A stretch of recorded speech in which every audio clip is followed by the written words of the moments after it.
I want to help everyone better understand, I just mentioned 20 electoral votes in Pennsylvania, so how the U.S. system works. There's no Elections Canada where we vote directly for a member of parliament, and as you know, the party with the most votes gains control of the government. The U.S. is more complex. Americans do vote directly for their president, but the choice when they cast that ballot for president, either by mail or today in person, is actually in the hands of the Electoral College. So National Affairs correspondent Omar Sachedina is here to explain the U.S. voting process, and it is a bit complicated, Omar. So can you give us a U.S. Politics 101 on how it all works? Yeah, it is a peculiar feature of the U.S. political system and sometimes a bit controversial as well, Lisa. Let's take a closer look at the U.S. Electoral College.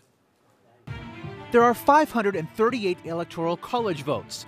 270 is the threshold for victory. The candidate that crosses that halfway mark gets the keys to the White House. A state is allocated a specific number of electors based on its population, and in most cases, it's winner takes all.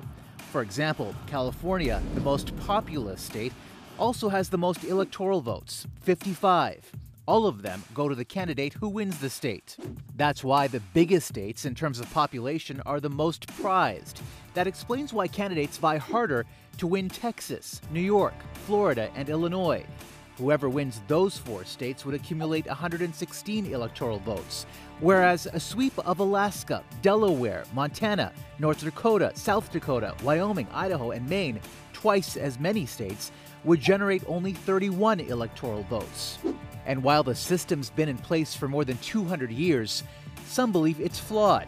In 2016, almost 3 million more voters backed Hillary Clinton, but she lost the Electoral College because her support was more concentrated.